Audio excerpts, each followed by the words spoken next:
Hello and welcome to Healing Tips from the Heart, Intuition with Helpers, Healers, and Guides.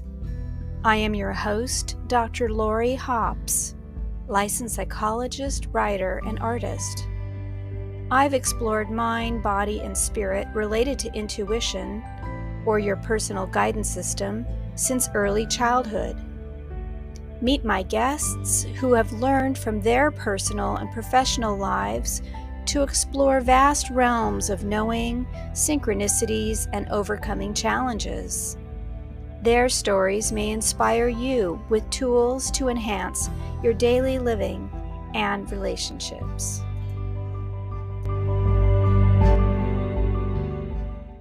Hello, everyone, and welcome my special guest for today, Myra Krien. She is a renowned international dance artist, performer, choreographer, and dance educator.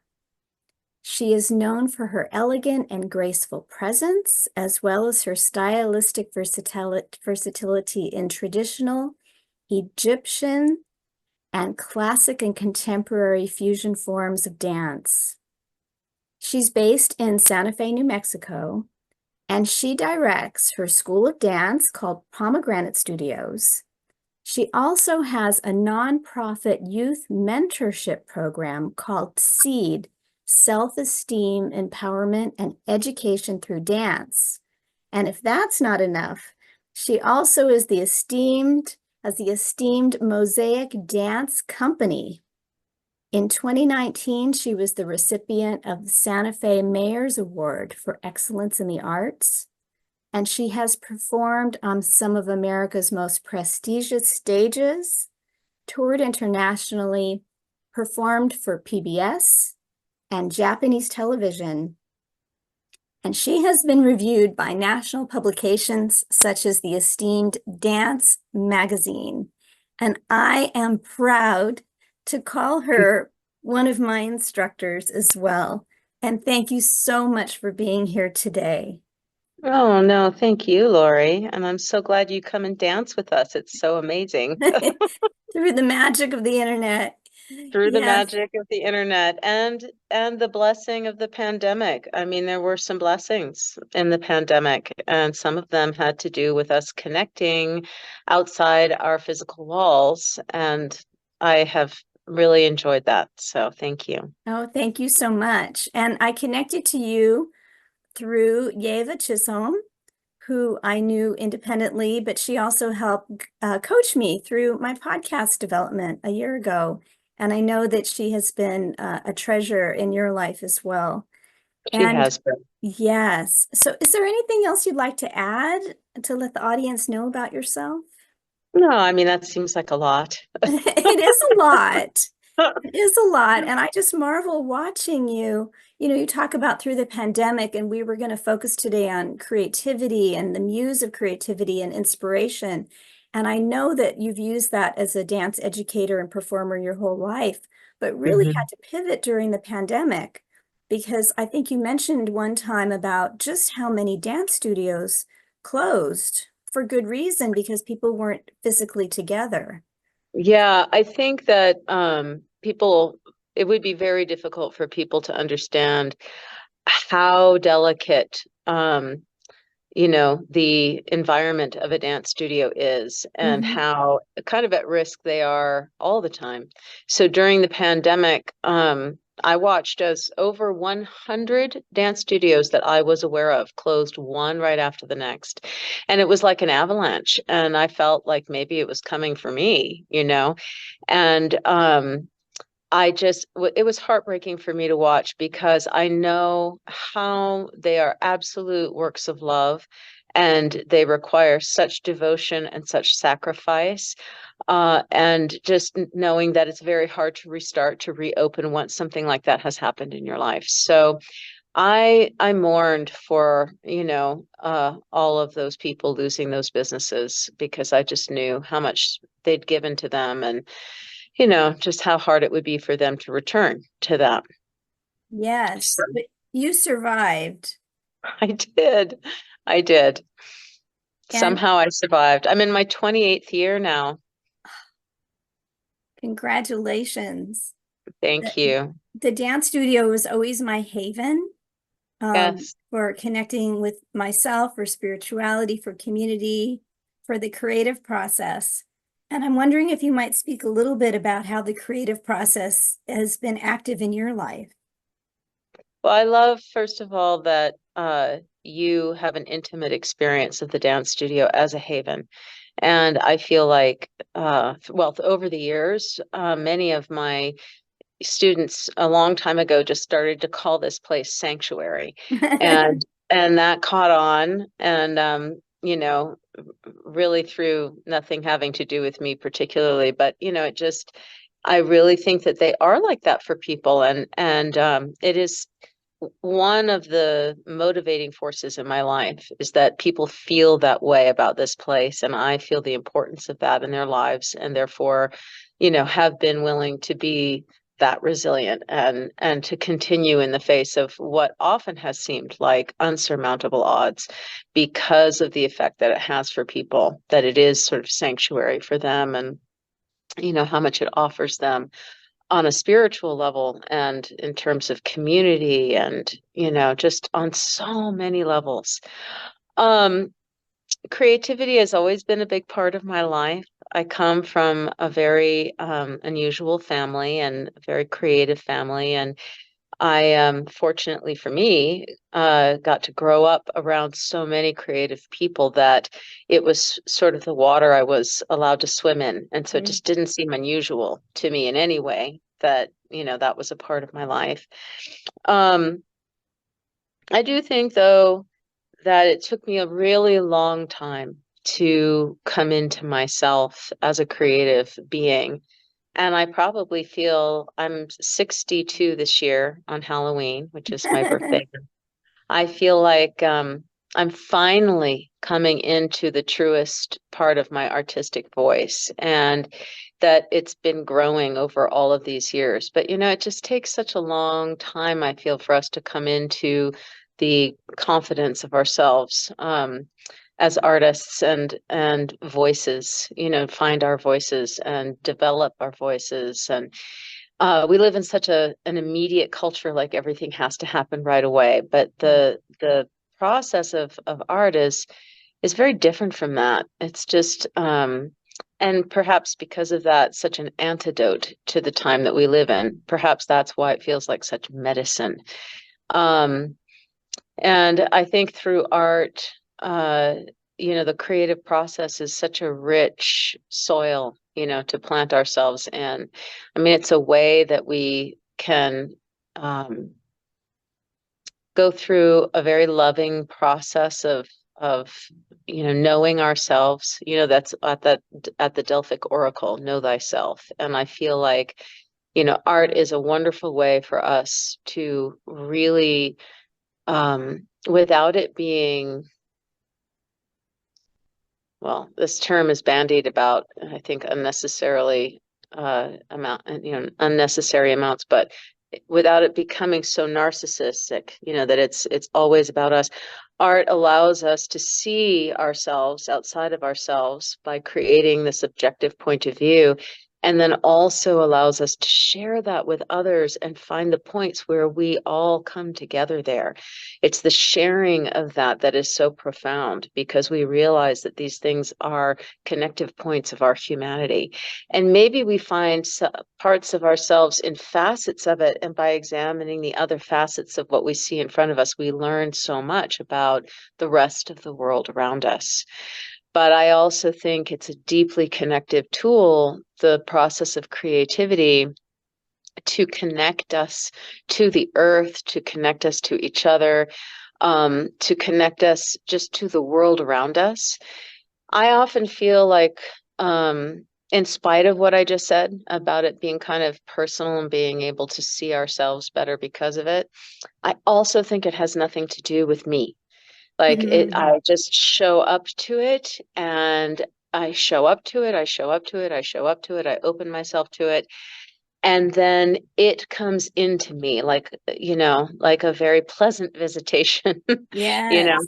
and I, through that, am able to explore maybe other realms of the sort of mythic body and the spiritual bodies and the emotional bodies.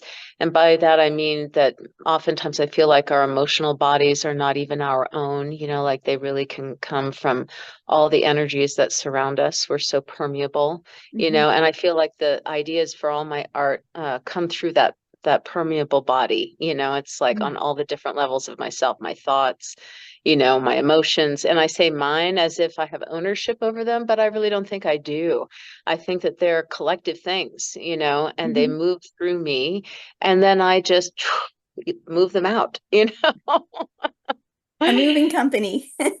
Yeah. Transport Well, system, movement. Yeah, movement. It's just truly. like water, making like water, Yeah. Yeah. Oh my goodness. receiving You have and so many rich things you talked about. And the thing that kept I saw in my mind, I mean, everything you said, I agree with, that it's personal, that it's transpersonal, that it's community, that it's of us, but not, it comes through us. And then it creates something that's relatable. But then also there's always that tweaking. It's like when you read a novel or you see a play or a dance or music, and it moves you to tears or to some kind of a emotional response because you relate. But then there's a twist, oh, always, almost always a twist where you're like, I haven't considered that, or that's not me, or oh, I hadn't thought about that in a long time. And it brings something fresh in that sense. And 10 people seeing the same performance have totally different responses to it. So, but the thing that kept coming to me visually was the art. And that's something that the audience may not know, is that you have an incredible ability to not only work collaboratively with staging and dancers and your community and where you travel and doing workshops for people before, during, after, when you are in residence, but also the art on the stage, the lighting, the colors, so if could you speak a little bit about maybe the tarot deck or other things that you've used inspirationally, creatively with other creative people? sure. And I'd also love to add, just because it's such a huge part of what I do, the costuming. Yes. Oh Costuming is my. such a big part of it, and I design and make all the costumes, and as well as being the choreographer and the director and the teacher and all those things, and the fundraiser and the organizer and the producer, yeah, all the hats. But The travel agent. the travel agent. But yeah, okay, so I'd love to tell the story. This is just one. Okay, first let me preface this by saying, um, I mean, I have created well over 80, maybe far more than that, maybe over 100 now of these kinds of shows in my career. And by these kinds of shows, I mean large theatrical productions. There are hundreds upon hundreds of other shows that I've produced, but the large scale theatrical dance productions. And it's my favorite thing to do. It's my favorite work to engage in. And just because of the grand scale and the way that it involves all those things that you just mentioned. And yeah, and because it's really a venue for storytelling. And I really consider myself a storyteller. I think it took me a long time to understand that about myself as an artist, that that's really my focus. All these other things were just ways that I could get to that. They Mhm. were the medium and the media through which I was going to tell these stories. And so lately in my career, much more recently, I've been using, like I used to build these suites of dances that would tell smaller stories, but now I've been quite devoted to telling stories over an hour and a half long period of time. So a full theatrical production will tell one story from beginning to end. So I've been doing that more and more lately. And then I have a friend, a very close friend, who's a phenomenal artist who I've known for over 3 decades. And her name is Alexandra Eldridge. And she had, for many years, for probably 12 years, been working on a tarot deck with this poet, Tony Barnstone, who is the professor of literature, poetry and literature, I think, at Whittier College. And he had met Alexandra and asked her if she would illustrate this deck. And she agreed. Over the pandemic, they got a publisher. And so this then put a deadline to it. And she spent maybe 10 hours a day painting every single day until the deck was complete. So I would go over and visit her, and I was watching this come into being, and then and enjoying that. And then the pandemic, kind of came to a close. The deck was published, and they were going to do an opening here in Santa Fe. And I came over and I sat with her and I said, when I look at these paintings, I realized that I could, out of my costume closet, very easily bring these characters to life. Would you like me to come and do some of that at the opening? And she said, oh my gosh, would you? That would be amazing. Well, I ended up not being able to do that. I got called away. And but after that, I had ordered one of the decks. And I was alone at home and I opened the deck, and I'm not kidding, Lori, it was like opening a box of light. Mm. And I got chills and I thought, something's happening here. It was so magical. I really felt like I had stepped into a different realm. And I have a lot of tarot decks. I used to years ago be really into tarot and read a lot, and I've had a lot of different decks, and I've read a lot of different books about it. And um anyway, so this experience was really powerful. And as I was going through the cards, I started seeing full dances come to mind, just come right through me, just like sprang before me. And I thought, this is going to be a show. I can feel it. Oh my goodness, this is going to be a show. And so I went to Alexandra and I said, how would you feel about that? And she said, oh my gosh, I would just be overjoyed, delighted, like, please, please, please do it. So then I contacted this man, Tony, who I had not met yet, and wanted to make sure he liked the idea as well and was, interested in that.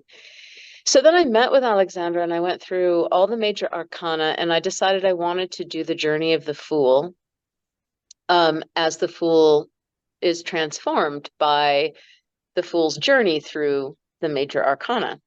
And so I did that. And I also looked into ways to bring the colors that she had used and some of the symbolism of the minor arcana onto the stage. And, just a lot of details. I went into a lot of detail from looking at her images and then bringing that to life through the costuming and the lighting, and the different things that got projected, different images that got projected. We projected the cards, her paintings, the images of her paintings onto the back wall. And then sometimes, like there were things that were in the cards that we would project on the floor, the dance floor, and also on the sides of the cards, that kind of thing. So we talked a lot about that. Peter Holt helped me with that, and he was amazing during that process. And he's just insanely talented and good listener, good collaborator, Yeah. And so we, created all of that. And then I had a long conversation with a dance company that I have been closely associated with over, I don't know, a couple of decades now, and asked them if they wanted to embody the main characters. And I invited a few other professionals that I've worked with before who I really enjoy working with, and just started creating all the work, for the show. And we toured it all over the country, which was really exciting. I'm actually planning a new tour right now for my newest production called The Return. And yeah, it was just, it was an incredible experience. It was a tremendous amount of work, but it was very successful. I mean, not Yes. monetarily successful, not successful in that sense, but successful in every other sense, you know. Um, I felt so successful artistically. I mean, we just received standing ovations everywhere we went. We were sold out almost everywhere we went, which was wonderful. Um, and it just was a very gratifying, deeply satisfying kind of experience.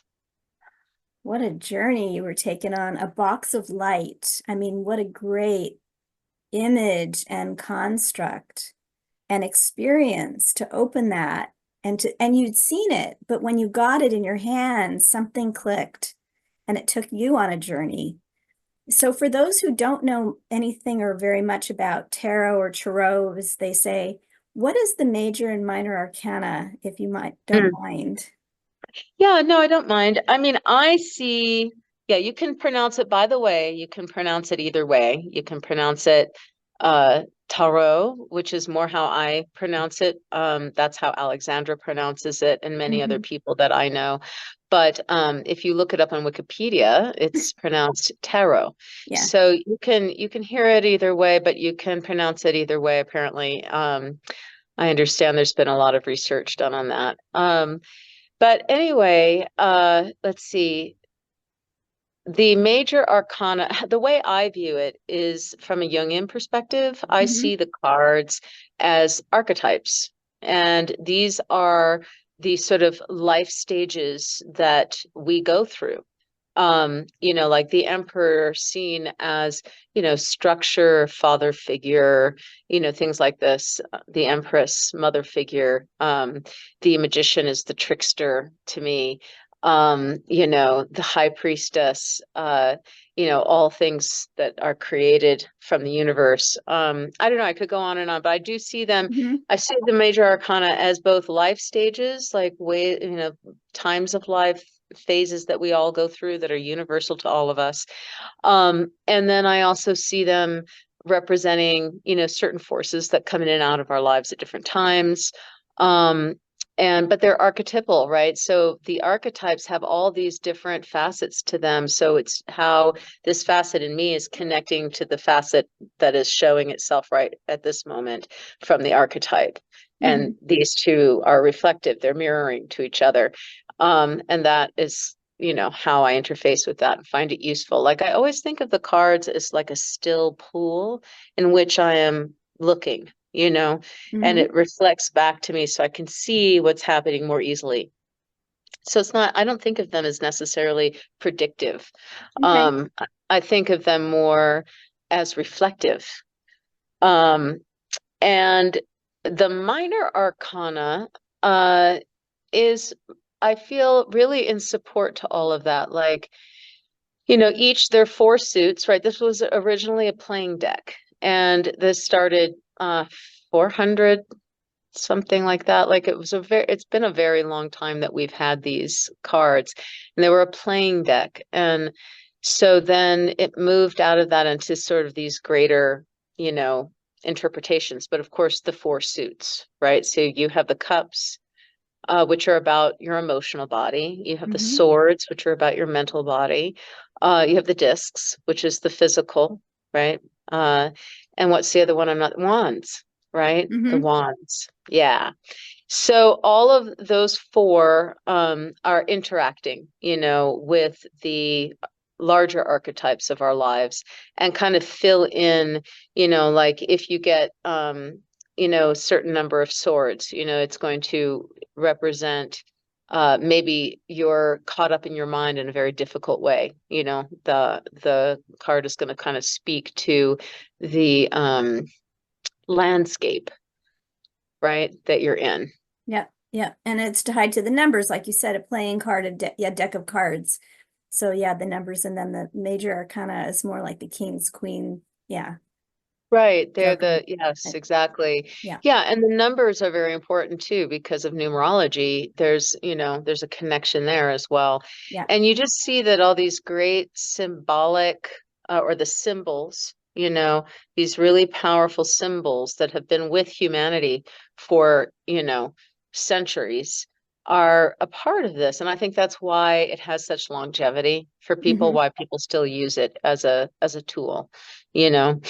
And so Just like much of our astrology. major archetypal film and theater draws from it, and Yeah, yeah. Jung, so like Star Wars and stuff like that, they like the major battles of good and evil and the king and the queen and corruption and death and transformation. These are huge themes.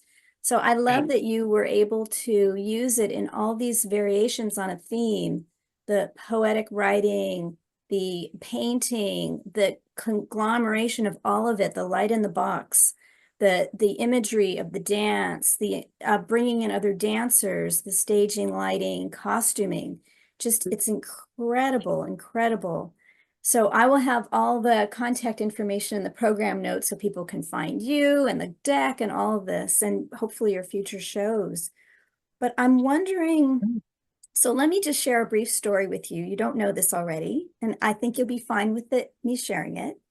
Last night I was thinking about your name, and I was looking out at the stars at night, and I said, "Miracle, Mira." And I swear, a shooting star came across the sky, and I just felt this sense of just connection and beauty.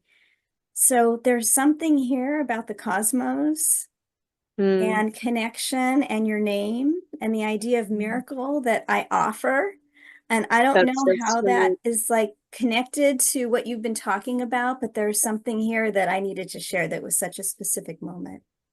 Well, I love that. And I'm actually the fifth Mira in my family, Oh, and it's a family name, and it's spelled unusually. It's Myra, but the Y is pronounced like a double E. mm-hmm. And it's from the Sanskrit, and of course it means always like reflective, you know, but the base meaning has to do with light. So, my name means bringer of the light. And interestingly, to tie that into the tarot, a long time ago, I did my life soul, like you do the numerology on your date of birth. And I'm the Hierophant. And so I looked up the Hierophant and I was reading it. And in the Hierophant, it says, bringer of the light. Oh my. I know. And I thought, wow, Well, there's you brought the definitely light. You brought the light in the sky last night. so Just beautiful. I love thinking, that. yeah, thinking of your name, there was a Thank you. coordination there. That's so Yeah. lovely. Wow. Light is going to be in the title of this somehow.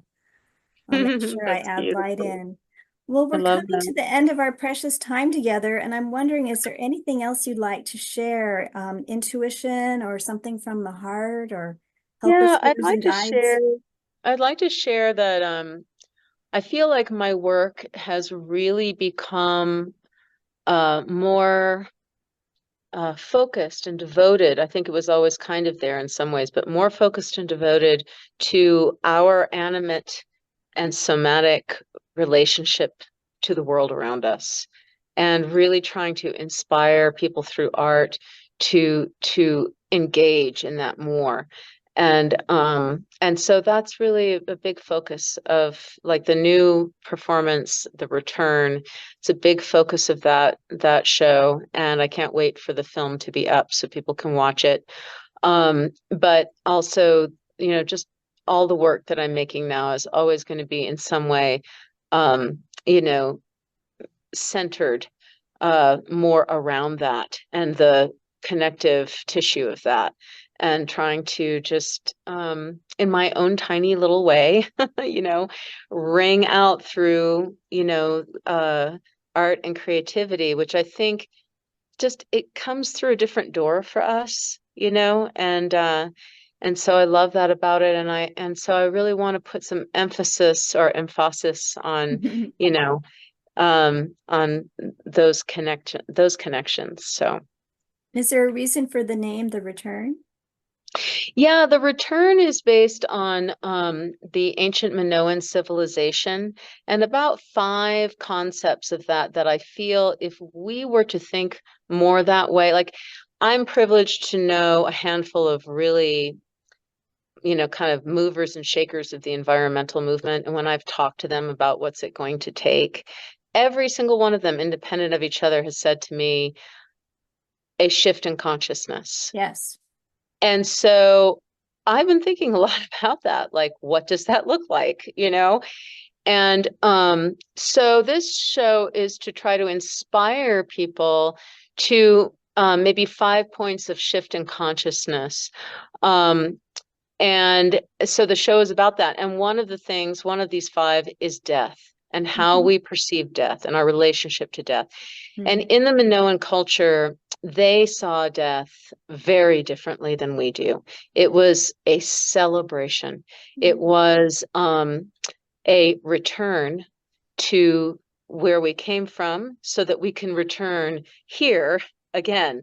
They really think of everything in a spiral. So time was another one of these concepts. How do we think about time? Like Mhm. if time is linear, it's very predatory. But if time is a spiral, it has an upward moving spiral. It has a very different feeling to it. And so that was very much a part of the relationship to their ideas about death. And so they never mourned a person's death. It was really something that they celebrated and felt like that person passing away was making room for new to come in, and how important that is. And they were doing an important part of the ritual of living. And so I thought, oh yeah, if we could feel very differently about time, we could feel differently about death. Another one of the five is ecstatic sexuality. Like if Mhm. we really looked at our the the fabric of our sort of Puritan roots here in this country, for sure, has a very different relationship to sexuality, whereas in Minoan culture, it was very ecstatic, and also another of the five is this sort of idea of a balance of masculine and feminine energies, that is very egalitarian. And they didn't have marriage. Women were not thought of as possessions or Mhm. to be, owned. In fact, their whole relationship to ownership in their culture was very different. So I think for us to think differently about just possession and ownership and property and all of those things in general would change the way we think about the environment. And our relationship to the feminine would change very differently, our relationship to the environment, because of course land, we always think of the earth, we always think of the land in terms of feminine principle. And so anyway, I would like to see us bring balance, to Yeah. those things. So these are just some of the things I tried to address through dance In 90 minutes in 90 minutes. with costume and lighting. How beautiful and how profound. Um, Uh, yeah, I remember seeing the Buddhist um, monk Thich Nhat Hanh, and mhm, he was asked, "What about our state of, the earth and our mhm, future?" And he said, "We're facing a deep crisis, and we don't have time to change it mechanically. mm-mm. What will save us is a change in consciousness, and it can happen now." It can always happen now. That's the beauty of it. The only thing I will say about that is, um, my grandfather's Alan Watts, and I posted something of his this morning, Mm. and I'm always you know, remembering is what I want to say. I'm always remembering that he was a profound activist for, you know, the environment. And he really had beautiful things to say about, kind of our relationality, to the greater world around us. And but he was talking about that in the 1950s and 60s and 70s. And I'm thinking, God, here we are. And yeah, what is it going to take? So I'm hoping that I can knit my voice to all kinds of other voices, and we can ring out in greater resonance and larger, vibratory resonance, and greater harmony with each other until finally, that becomes the normative voice. And anyway, that's my commitment to that. And I love that you said that about, what he had to say, that it could just happen at any time. It can happen now. So Right. yeah, let's make it happen now. Yes, I love it. Oh, what a great way to end on a positive note. And I thank you so much from my heart Mm, for what you're bringing to the world and doing it in a way that maybe audience members will have never heard of Minoan culture or understand anything about how to say tarot or tarot. right. But the messages come through, and they resonate out. And so thank you so much for that. And for employing Thank you. dancers and artists. Yeah. We need Thank each you so other in this much. world. Yeah, We do. Yeah. Thank you so much. And thank you for what you're doing. This is really beautiful. Thank you thank so you. much. Okay, bye-bye, everyone.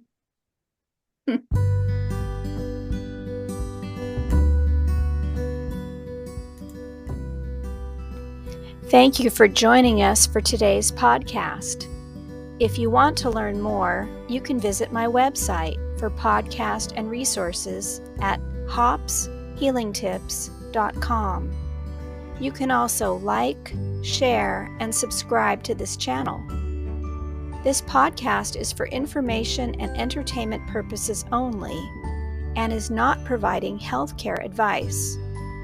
Please seek guidance from your professional healthcare team should you need assistance.